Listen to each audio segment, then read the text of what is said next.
Basic rundown. Used to be 2,800 psi lines. Now there's 4,000. All of them to the upper boom have been replaced. There's two of them that's 13 foot long in there.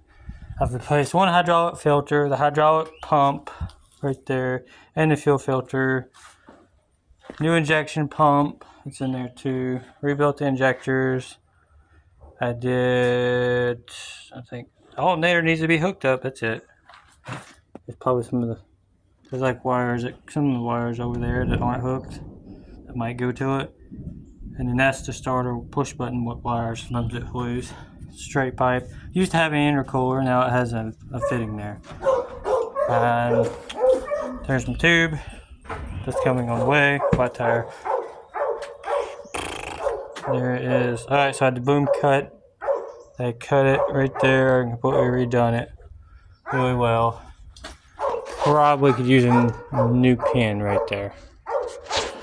All the gears in the box have been replaced. Alright, so right where you see it leaking, right where the drive shaft plugs into the yoke, I got the new gasket squirted for right there. That's what I was going to work on next. The drive shaft's completely brand new too. Put in the gears in it, I put them in there new. We replaced a few hoses inside the cab as well. You basically pull that lever, kills it, and that's your throttle. And there's your push button. The levers down here, I've replaced a couple of these hoses. I think I replaced like that one. So if you ever wanted to do like an auxiliary hookup, I think you'd get another splicer here, and then you plug into there too. I think that's how your auxiliary hookups will work. Here's the pump. Let me think what else I've also done.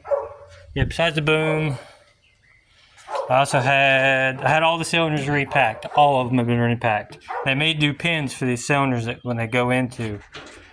Some of them are right there. And these pins right here have been shimmed down. He made new pins. I had to weld this because this would not stay shut, so I just welded it. I resealed the whole chain cases.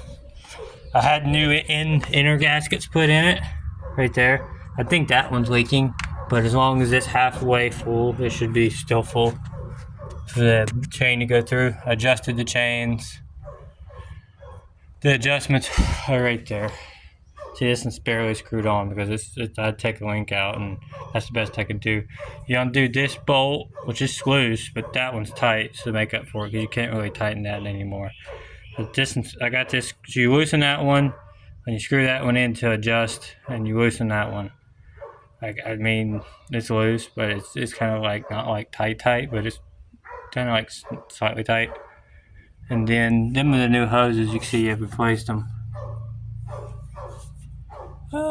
There. You can see the fresh water.